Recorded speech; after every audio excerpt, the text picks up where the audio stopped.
I don't get the criticism. I enjoyed it. I enjoyed it because I don't know if they went into it thinking it was going to be exactly the same as Superman, but it never was because she is a totally different character to her You've cousin. got like the Superman is like as we would say, the perfect John Cena-esque white meat baby face, not can do no wrong.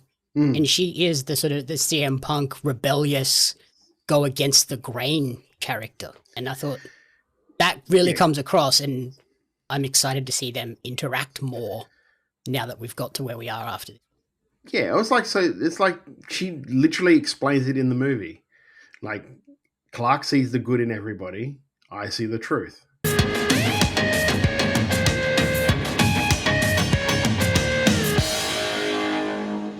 Welcome to the commentary booth, where we watch and, you guessed it, commentate on the week that was in movies and TV.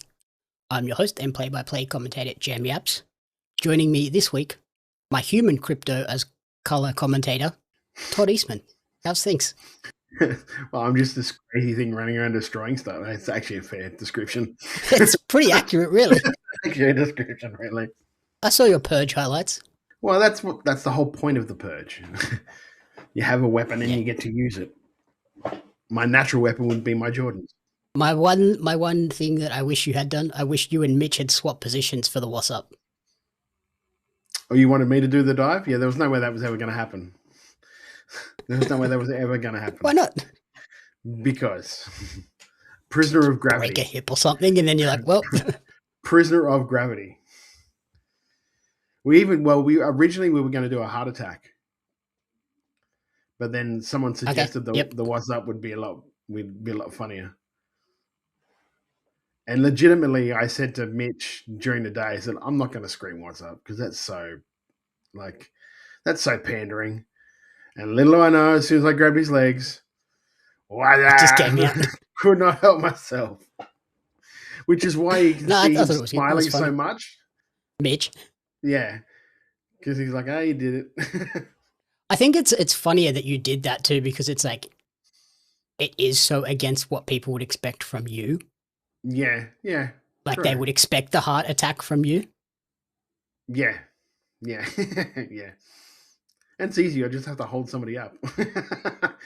So this week, don't freak out, because we're heading back into James Gunn's DC universe as we follow Kara Zor-El on a galaxy-spanning adventure in Supergirl, the second film in this new rebooted DCU. Before we get into it, what were you sort of feeling heading into this? Were you excited for it? Kind of middle of the road? Well, I don't know if it bucks a trend or whatever, but I really, really loved Superman. I thought it was really good because I thought it was as faithful a depiction as they could have had of what Superman from the comics and stuff like that. And I enjoyed the Lois Lane character a lot better than the Amy Adams Lois. Like, I like Rachel Brosnahan. I think she's a great actress. And I thought she fit the Lois role so much better. I thought both of them fit the Lois and the Superman role so much better than Henry Cavill and Amy Adams. So that I loved. Yep. And just that little snippet of having Supergirl in the first one, and you know that's what that character is like which led you into this new movie where it's like, okay, it's going to be a very different movie to what Superman was, because she's a very different character to what Kal-El is. Yeah, I was kind of going into this excited, and then I started to see some of the reviews coming out, and I was like, oh no, that's not ideal. Did you see the Variety review? No, I haven't seen any of them. That's like, I avoided all the reviews for it because I didn't want to get, because you get them and you just start going, oh, well, I'm not going to enjoy this. And I just didn't want that going into it. I wanted to go into it sort of fresh. Like, you were basically the only review I got. Yeah, the Variety one savaged it. They basically made it sound like the worst movie of all time and gave it 1 out of 5. I was like, okay, that seems unnecessarily harsh. And then now, having seen it, yeah, absolutely unnecessarily harsh. It is not that bad. No, I was going to say, it sounds like, going into our world, it sounds like how an AEW fan would review a WWE show. Yeah. they're starting at -4, Yeah, and we'll see how we go. yeah. They've gone in wanting to hate it, and then every little thing that was not exactly what they wanted was confirmation that, yeah, this sucks. It's like, well, and I don't get had the a criticism. decent time. Yeah, I don't get the criticism. I enjoyed it. I enjoyed it because I don't know if they went into it thinking it was going to be exactly the same as Superman, but it never was, because she is a totally different character to her cousin. You've got like the Superman is like the, as we would say, the perfect John Cena-esque white meat babyface, not can do no wrong. And she is the sort of the CM Punk rebellious, go against the grain character. And I thought that really comes across, and I'm excited to see them interact more now that we've got to where we are after. Yeah, it was like, so it's like she literally explains it in the movie. Like, Clark sees the good in everybody. I see the truth. Or I see the everything else. Because she was like, literally, like she was cognizant when her whole world ended for her.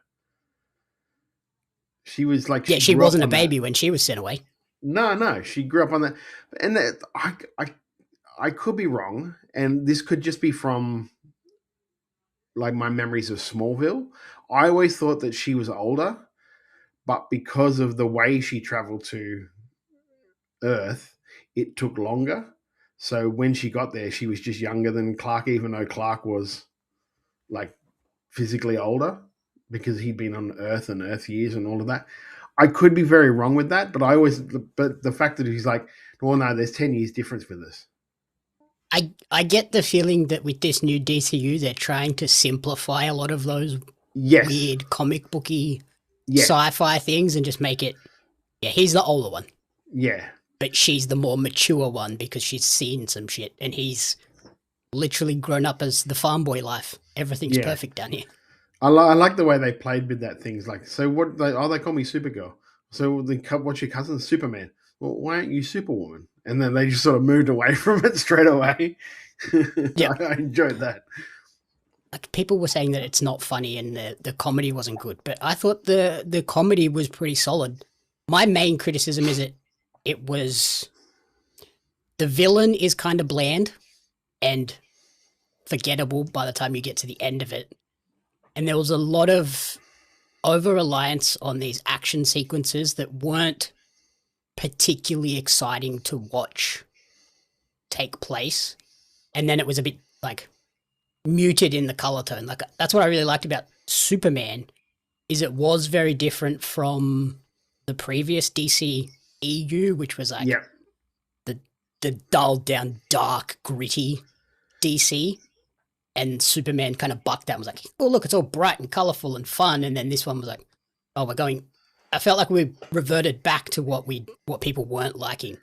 I kind of think that's James Gunn's view of what every other world in outer space is, as opposed to what Metropolis is. So, like, say if Superman went to Gotham, you would probably have those same dark, muted tones. I think it's really dependent on where they are in the world. Yeah, that makes sense. Like, Metropolis is kind of this utopia, bright, colorful, everything's good in this place, and then outside of it there's the darkness. Yeah. So that's the way I saw it. So, and especially with that I don't know if you're referring to this, but like that last battle being on that world, whereas like two different suns, and one is like the kryptonite sun, and then one is like the yellow sun.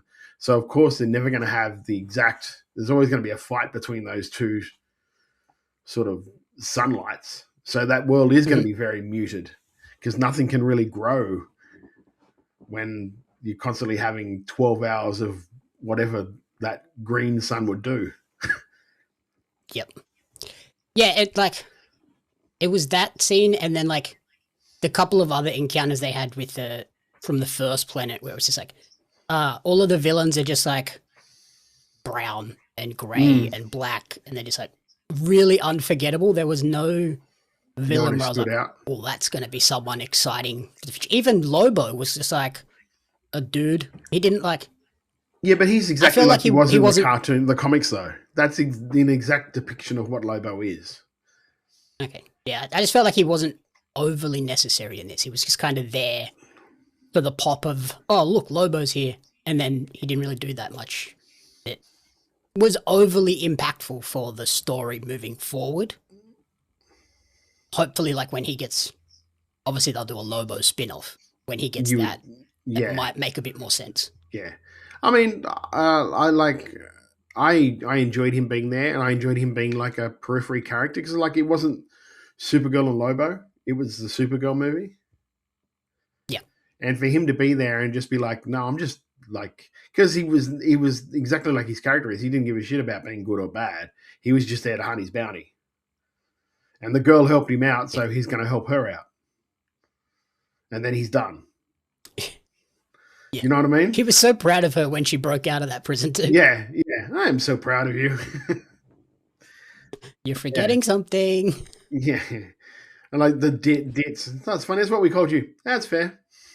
Yeah, what did you think of Milly Alcock's portrayal of Supergirl? I thought she was by far and away the standout highlight of the movie for me. I thought she brought so much heart and sort of believability to a godlike, all-powerful character like David Corenswet did for Superman in the previous one.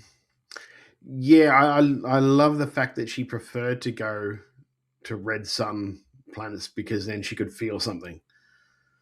Mm-hmm. Like, and then for her, it was because she just wanted to numb the pain of not being around, like not having a quote unquote home. So she could get drunk on red suns. She could get punched in the face and feel it, and that sort of stuff. She played the complexity of the character earnestly and really well, which is something also that David Corenswet does as well. He plays that Kal-El character earnestly, and I think that's the key of a really good performance from both of those guys is that it's like they're earnest in what they're trying to do. Like at the end of the movie when she sort of had that, okay, I like this, like I need to move past this. This is going to be my home now. I need to actually make a go of it. So, and that's just like her love for, like I was tearing up with the crypto scenes. I'm like, don't, because I said it in the first movie, that Superman. I think I even said it to you when we watched the trailers and stuff. It's like, if they kill this effing dog, I swear to God, I'm going to find James Gunn. Yeah. And then in the first couple of scenes, John Wick and the dog in the first two movies. No. And then like they did it again in this one. I'm like, no, don't kill the dog. But it was smart because you can't have crypto in that whole movie just because of like the agent of chaos he is. He couldn't be in that whole movie. Otherwise, it's a constant distraction. Whereas I think the way they've written him in both movies has been really well. It would make it really hard for us to believe the characters were succeeding in these fights if he was running around causing all of this chaos and like, oh, I've built up these tactics to get through this moment to beat this guy, and then Krypto's just going to ruin that all for me. Yeah, he's like a non-verbal low-key. The other thing I really liked about Milly Alcock's performance is that, like you said, there was a lot more depth to the character. The grief and the pain that you could tell that she felt beneath the surface and like trying to find where she belongs and live up to her heritage and legacy of like, what does that mean for me as the last Kryptonian other than Kal? Yeah. I also like the way that when they did the flashbacks of Krypton like exploding, the Kara's mother just offhandedly said about Kal-El. He's the one that his father thought was going to be the destroyer of worlds. That sweet little boy. Mm-hmm. I'm just like, cool. So they've kept that. They just didn't blow over that whole thing happened. That his dad and mum were actually not really good people. But still, yeah, they weren't sending him away to keep him alive. They were sending him away to go and take over the next planet that they could grow the Kryptonian race on. Yeah, and the fact that like his brother and wife didn't agree with that at all. Just for that point of like saying to Kara, like, just be good. Like you don't have to be you don't have to be nice. You don't have to be, but be good. Which I think is so important and such a base to that Supergirl character. It's like she's going to have her flaws. She's going to be like upset. She's going to be moody. She's going to get angry and want revenge at times, but she's going to try and be good. And then I think like as the DCU moves forward, that's going to bring up a lot more dynamics between Superman and Supergirl too, when she sort of maybe reveals some of these things about his history that he doesn't know and stuff like that. Yeah. Well, and also the fact that like she doesn't mind killing. She doesn't mind killing, whereas Clark won't. Yeah. Have you watched Invincible on Amazon? I haven't. No. I like seen little bits, but not really. It's kind of like it's clearly very Superman inspired, and it's like the Omni-Man character came to Earth to take it over, but then fell in love with an Earthling and then had children, and it's like they kind of end up defending Earth until all of a sudden Omni-Man turns and starts killing all the other superheroes so he can become this godlike figure. And that's like a big shock to the family and the son and all of that stuff. Mm-hmm. So I would love to see the Superman DCU kind of play into that a little bit too, and like have, like we saw in DCEU versus when it was Batman versus Superman, where the Superman character turns into that evil godlike character. I mean, depending on how far they go with these things, they can always explore like an injustice like storyline. Mm-hmm. When Clark, like if you read the comics, Clark loses Lois, like Joker kills Lois, and just sends like Kal-El on a tear to the point where he just wants to take over the world now because like obviously you people can't handle this, so I'm going to now. Yeah, because Batman won't bloody kill him. No. No. That's the funny part about like the Batman universe, Superman universe. It's like you realize if you just killed some of these people, like Supergirl does in this movie, the problem ends. Yeah, if you just come back in a couple of years. If you sort of Joker out in the first step, we'd be fine now. But then the same, like Joker's the same. He won't kill Batman either.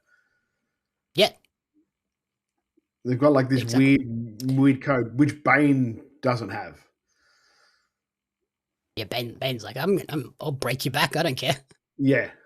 The other cool thing about the Milly Alcock portrayal, how cool is it to have a Supergirl from Petersham in Sydney?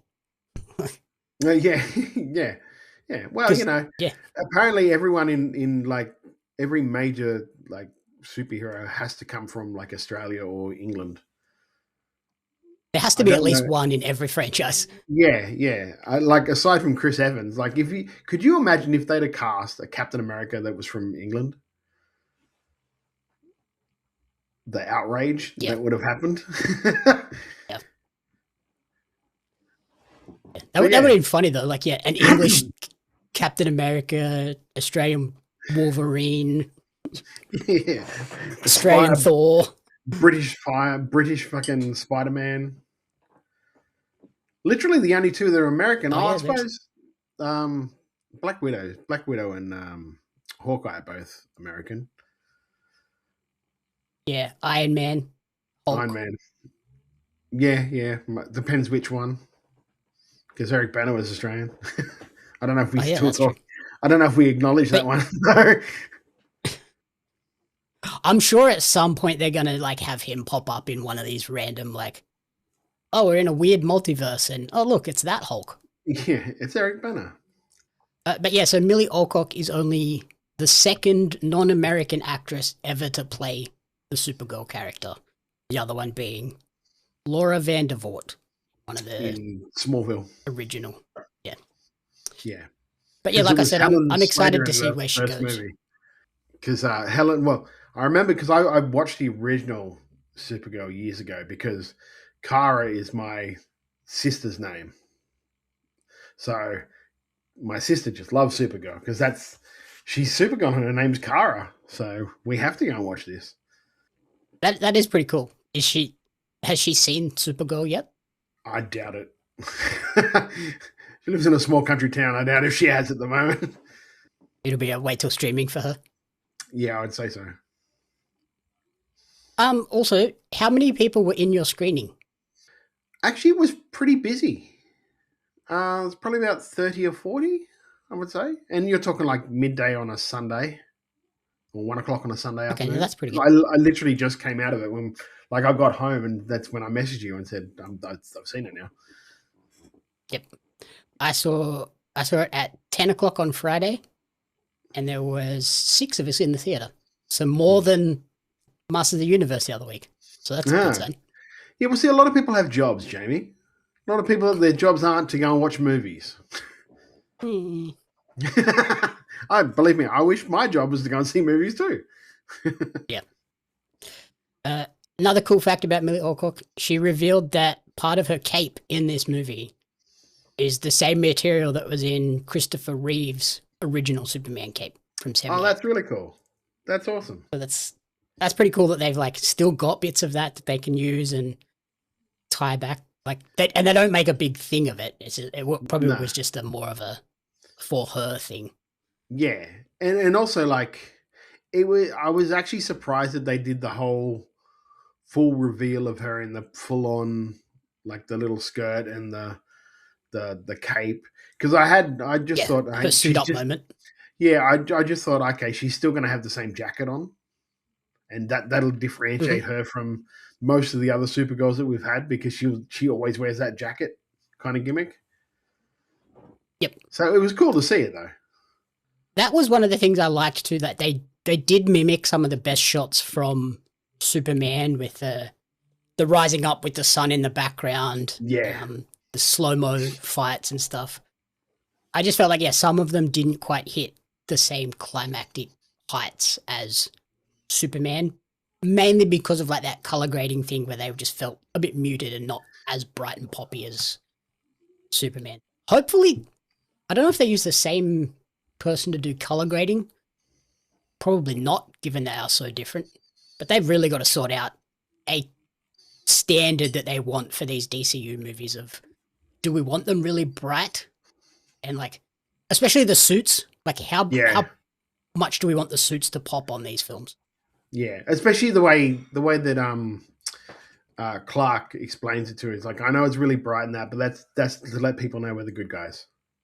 So that's why I think it was an actual choice for them to really mute those colors on the other, like the outer worlds.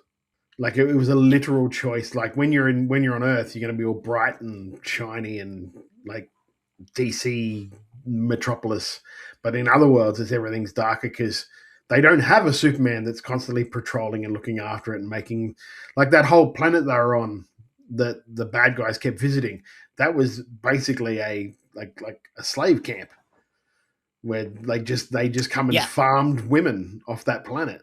So that's not going to be bright and cheery and happy and everyone's like loving being there, because they've constantly got these raiders coming in and taking all their daughters.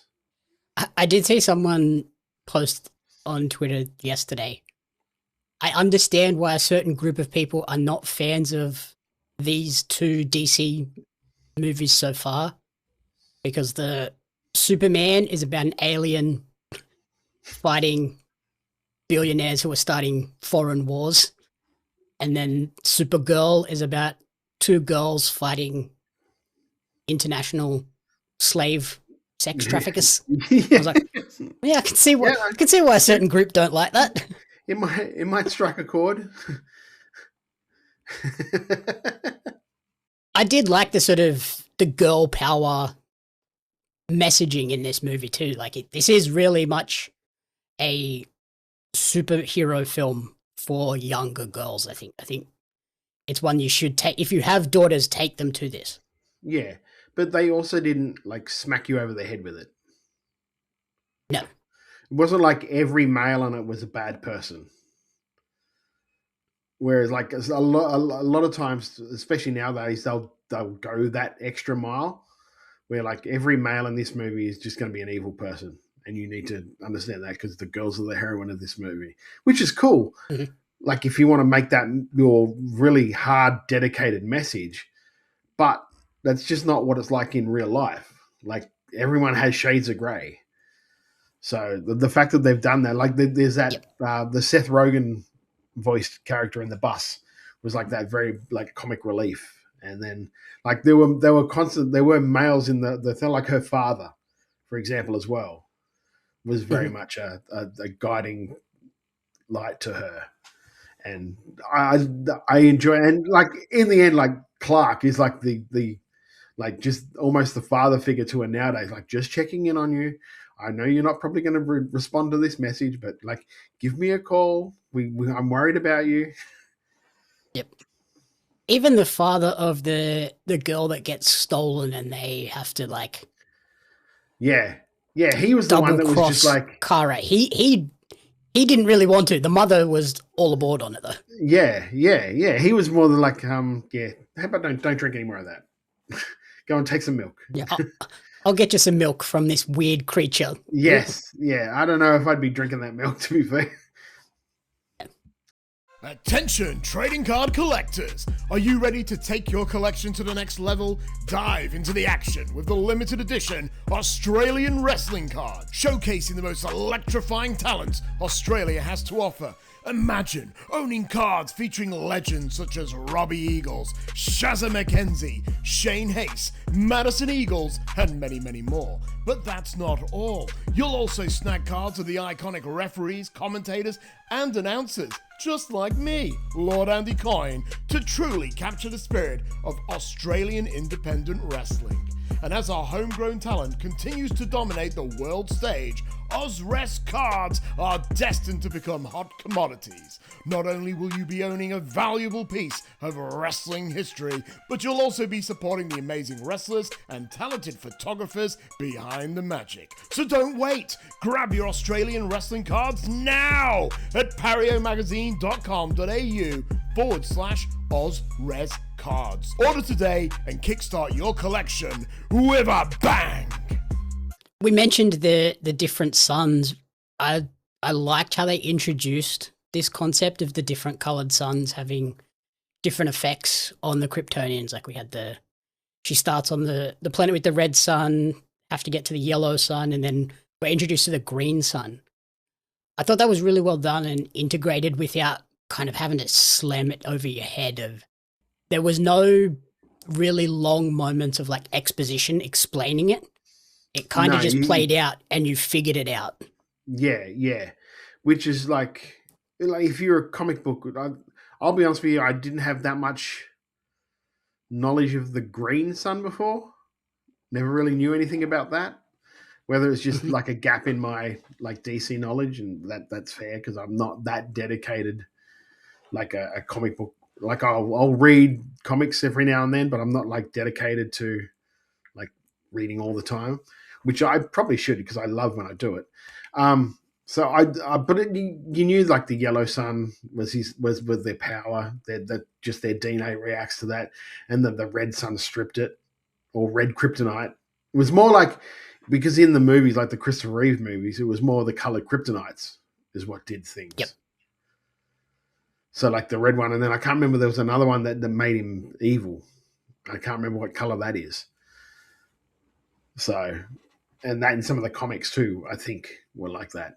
But and you're right, they did it without smacking it over your head. Although I did have this really annoying guy in front of me that was like loudly explaining to his friends what that was.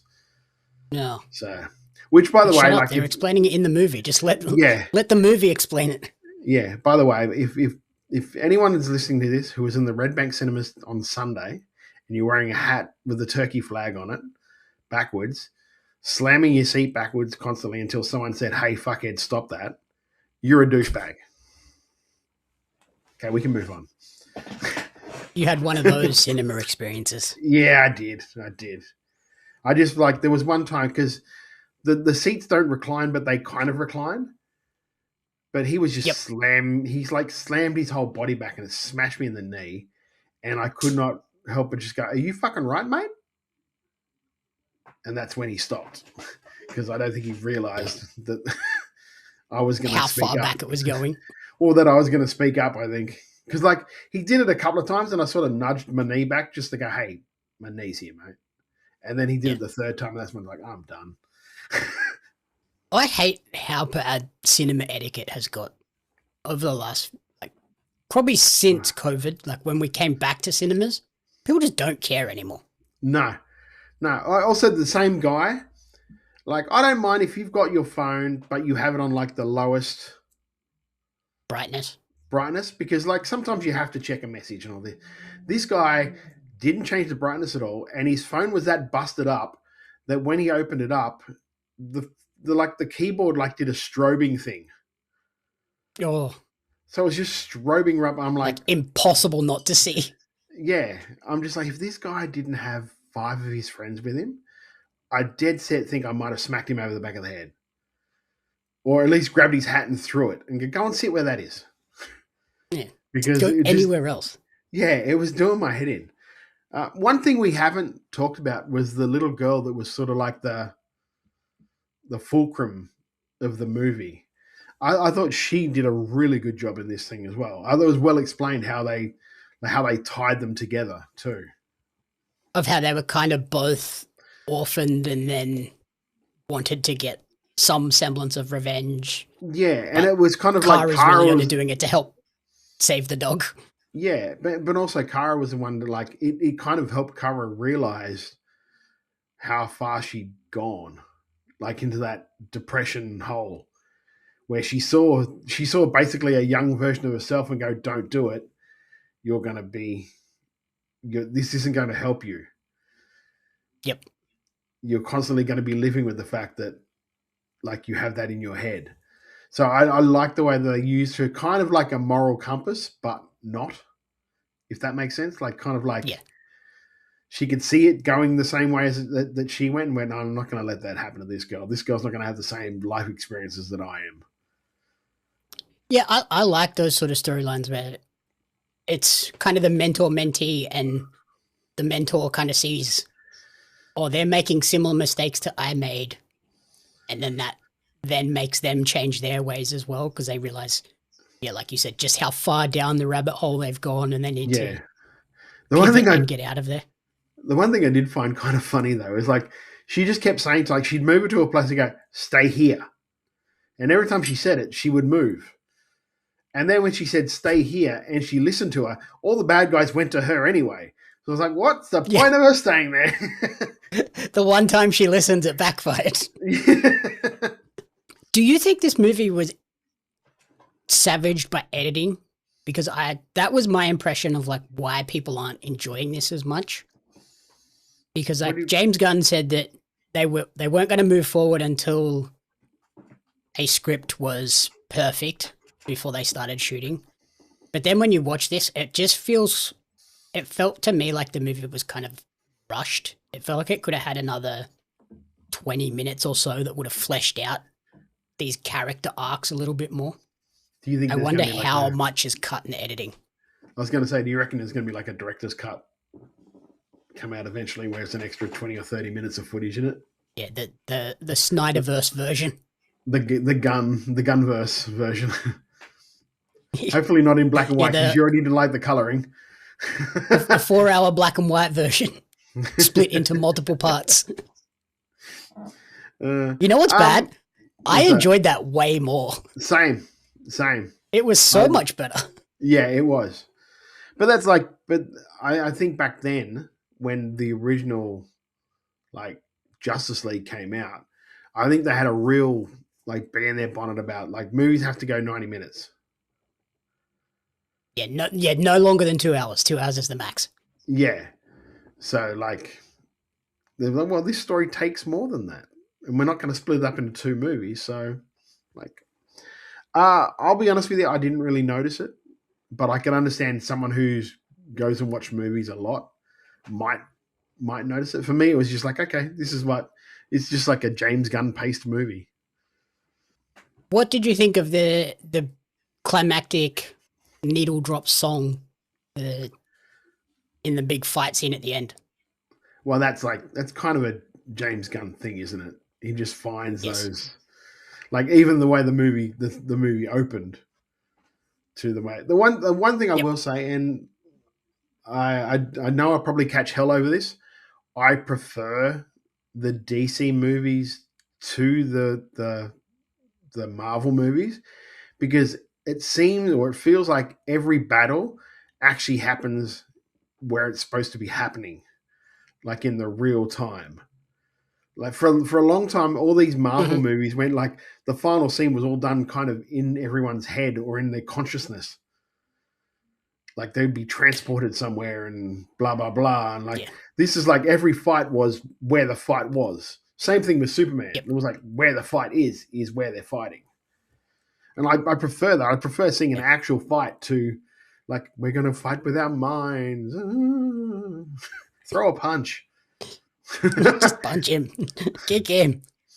Yeah, I thought it was pretty good. I did like that they didn't over James Gunn it in terms of having all of these like big iconic songs that he sometimes does. And it wasn't Guardians. The thing that and like with the Guardians too, with the jokes and like even Peacemaker, where it's just like, we're going to throw 8 million jokes at you and 20% are going to hit and they're going to be really good.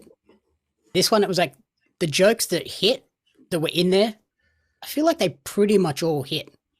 Like you said, the ditzy girl at the bar really worked for me. I thought that was a great scene overall.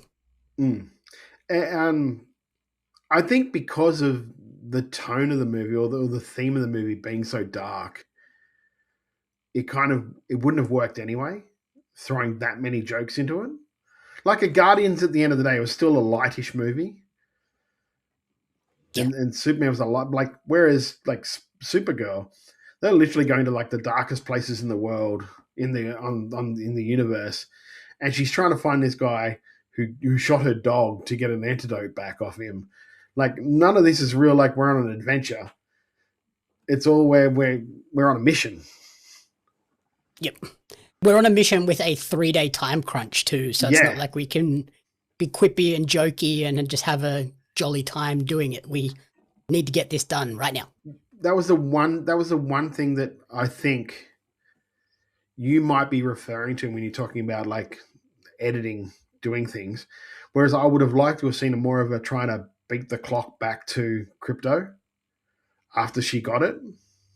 Yep. Like she sort of just got it, and then the next scene she's back. Whereas technically she didn't even know where she was because she was blindfolded. Mm-hmm. So what direction did she fly? How did she get there? What were we doing here? How did we know where we were going? Yeah. I assume we just went back to the bus guy? I'm like, hey, I need to get here. Yeah. I would have liked to have seen... Then how did she get back to the bus guy? Yeah. I would have liked to have seen there be a bit more of a like seeing those things like tick down more. The clock that she'd set, like just tick down more. And maybe it's get to that last dot where she finally just comes in. But it was more like that was kind of just the thing, blown over. That was, one of the key editing things I saw. Like they set up that clock as like, this is going to be a key piece. We're going to see the clock ticking down. And then I don't think we really showed it again. No, they didn't pay it. They didn't pay it off past when she was blindfolded and she used her X-ray vision to look through to see what it was. Mask, I'm pretty sure that was the last time we saw it. Because when she got to that planet, she got hit with the green stuff and started dying. So she wasn't really checking her clock then. And then when the sun came out, she was Supergirl Max. And then just didn't bother to look at it then because she was just like, bang, I'm doing this. Whereas if she'd have done it and then looked like she came back, she goes, oh, I'm good. How long do I have? Shit. Yeah. You know what I mean? It's like one 20-second scene makes such a big difference of like, oh, this is why I need to like go full speed, hustle. Just get in, beat these guys up and get out. Yeah. Because like, I don't know how much time was left after she won that fight. Did she have like a whole day to get home? You know, like how long did she have? It was just next scene we're there. So overall, do you feel like the DCU is moving in the right direction since we've had Superman, which I think was fantastic, Supergirl, which was middling for me, and then we've had sort of the Peacemaker series, which is kind of half and half in old DCU, half in new DCU. And then we've got 2 things coming up. We've got Lanterns on HBO coming up in August, and then we've got Clayface coming up as a movie in October. Do you feel like we're heading in the right direction? I kind of feel like Clayface will have nothing to do with anything. Do you know what I mean? It does feel like it's a disconnected part of the universe. Yeah, it feels like a Gotham Knights tale if you watch or read comics or watch some of the animated movies, whereas like completely separate from everything else. It's just like this is what's happening to this person. So like I will be more interested to find out what happens at the end of the Lantern series, if that somehow ties into everything, because at the moment there's nothing really tying into like the Superman universe. Like I guess Guy Gardner will be in Lanterns. I don't know how much he'll be in it, but he'll be the only thread that connects those two. Yeah, I suspect Lanterns will tie in a lot. Clayface, I'm still skeptical of how much it's going to tie in and what they do to tie it in. And then I guess we've got the Batman part 2 part coming, 2. But that's not supposed. That's not supposed to be part of that universe. There's supposed to be a whole different Batman for that universe. I think it's wholly separate. The Brave and the Bold, which is good. I don't want that to have to like try and be jammed in and figured out how to wedge it into this universe because it was so good on the first one. Yeah, I was going to say, could you even see that Robert Pattinson Batman being in that David Corenswet Superman universe? Like it's very dark, it's very like almost ultra realistic, whereas Superman is like it's a very DC comic. Yeah. Whereas they're more pulp. That's more of a pulp fiction, and I mean pulp fiction by like the books type of movie. Well, I just don't like where I don't think even Penguin, like the Penguin series, would tie in. No, that's why I think it's too gritty and real. It would have fit in the previous DCU, but not this new one. Yeah, yes, 100%. That's why I think like the whole Batman Brave and Bold, whatever they end up doing with that, is what'll be in it. But like, I don't think Supergirl really forwarded anything because there wasn't even any post-credit scenes. Yeah, I was shocked by that because like I was sitting there and the lights came on straight away. I was like, oh, weird. Yeah, as I was informed by the guy right in front of me, because he, of course, went to his phone. There's no post-credit scenes, guys. We can go. Like, thanks, bro. Thank you. Thanks, bro. To be fair, I was that guy in my screening where as soon as that, like, the credits start rolling and then the lights came on, I was like, oh, maybe there isn't anything. But before I left, I checked. Everyone else had already left. So I'm just sitting in the cinema by myself, like, is there a post-credit scene? Nope, there's not. Okay, I'm going. Yeah. I still never leave. I just futz around on my phone for the whatever length of the just to make sure. Yeah, because you never know. And like you always mock the people that leave early, like fools. Fools. But yeah, there was nothing forwarding to, because I suppose there's no movies that are forwarding the story coming up that they could lead them into. Like, I think Brave and the Bold is still just sort of like hypothetical. Yeah, there's the next film that I think will definitely be tied in is Man of Tomorrow, which is Superman and Supergirl together. Yeah, which kind of got done at the end of that movie. Like, she's like, I'm going to stick around for a while. Yep. Yeah, like the post-credit scene was just the end scene. Yeah, I don't know if you just wouldn't have done that. Why you would have just like ended the movie with her and a like that going away for their birthday thing, and then play the credits, and then post-credit scene being her coming into the apartment with Clark. Yeah, I wonder if that would have changed the perception of the overall film too, because it would have had that kind of continuity, like continuation, excitement factor of, oh, we've got to see the next thing. Whereas the way it ends, it's just like, no, that's just the end of the movie. Yeah, yeah. I don't know. Just, I guess, creative choices, which everyone's going to always have a problem with in one way, shape, or form. I wonder if they also want to try and avoid getting into that MCU problem where everything has to have a post-credit scene, and then sometimes they'll do a post-credit scene that some of them still haven't been paid off. No, well, that Sinister Six never got paid off at all on the Marvel thing, did it? Mm-hmm. Even the twins from the WandaVision one, we kind of got them in the show, but not really. Yeah. No, you're right. Yeah. So maybe it's like, well, especially with the way that the climate changes. I mean, look, they could have done a whole Batgirl teaser, and that movie never saw the light of day. Even the Flash, do you know what I mean? They could have done the Batgirl teaser in the Flash. Yep. And that never eventuated. Yeah. I think they've done a good job of like tying clues and stuff into the movies. Like in the Superman one, there was kind of allusions to Gotham and Batman and things like that without it being right in your face. It was like, oh, there's a sign or a news report, not the main characters talking about them. Yeah, I'm enjoying the DCU so far. Yeah, I wonder if the guy that Superman was talking about was the whole Lex thing. I could have used your hand with that last guy. I assume that's what it was. Yeah, because I'm not sure what the distance was between the end of Superman and then the start of Supergirl. Because like she came in at the end of Supergirl to collect Kryptonian and bug it off straight away. Yeah, it could have been weeks, months, years, who knows? Yeah. Because then there could have been like another guy that he's dealt with. I could have used a hand with that one, but it's all good. Yeah. So overall, what would you rate Supergirl out of 5? 3.5. 3.5 to 4. I'm a sucker for that. I'm a sucker for Superman. So like, and I love the way, like I said before, that they are two very different characters. It's not like he stands for truth, justice, and the American way, and like she that stands for truth, justice, and the American way. It's like he stands for that, and she's like, well, I'm not quite sure. Yeah, like she's like, just don't be a dick.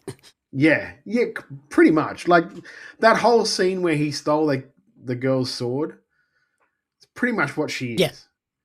She's like, okay, you can do it, but just don't be a dick. Like, give the kid the sword back. You don't take a kid's sword. You don't take a kid's dead father's sword. Yeah. Do the job for her and you can have the sword. Just don't take the sword. Yeah. So, but and that basically boils down to like the real root of her character. It's like, just don't be a dick. Yeah, so I gave Supergirl a 3 out of 5. Like I said, nothing egregiously bad. It just didn't hit me as much as Superman did, mainly because like that villain was kind of bland, generic, and largely going to be totally forgettable. It's going to be like the Iron Man villain from the first one where it's nothing in the end. Well, even the Mickey Rourke one really did nothing for me either. Yep. At least it wasn't the issue that those ones had where the villain was just the bad version of the hero. Yeah. Because that sucks. But I thought Milly Alcock was phenomenal and brought, like you said, a totally different vibe to Supergirl compared to Corenswet's Superman.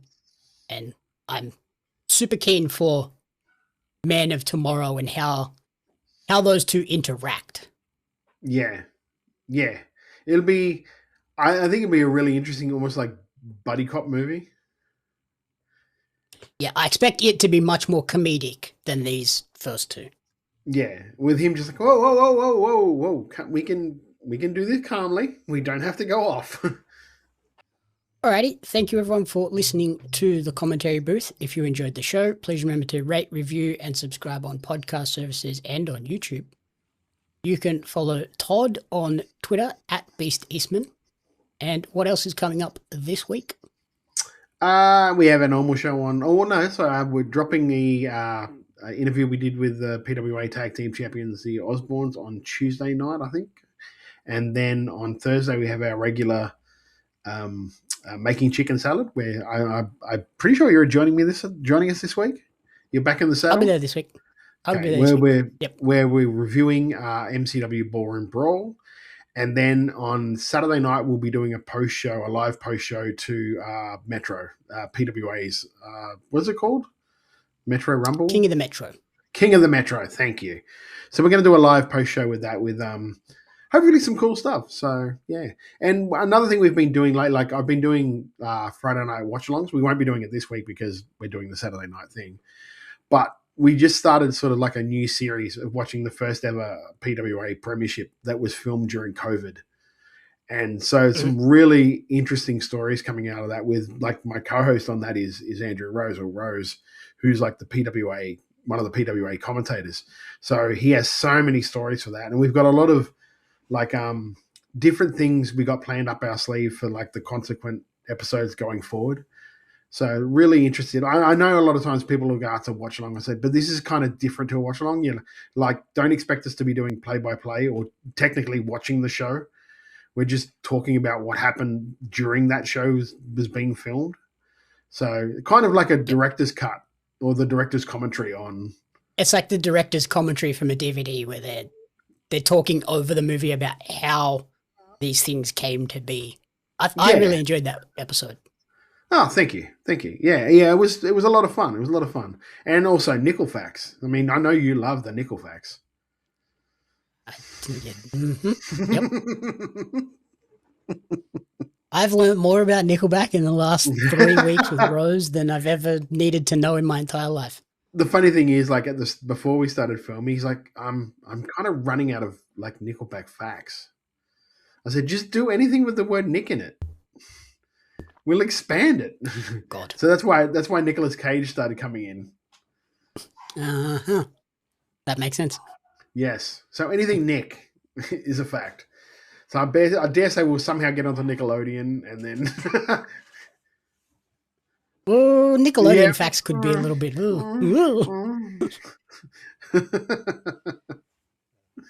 But yes, that's all the things we've got coming up. Keep an eye out for those, and you can follow me on social media at JamBabs Media and at Pario Magazine, and we'll be back next week. And I guess I'll see you on here the next time there's a superhero movie out, because that seems to be the way we're going. Yeah, probably. maybe Spider-Man? I was going to say July 30th, Spider-Man comes out, which I'm psyched for. I love this Spider-Man. Awesome. Alrighty, thank you, and we'll catch everyone next week.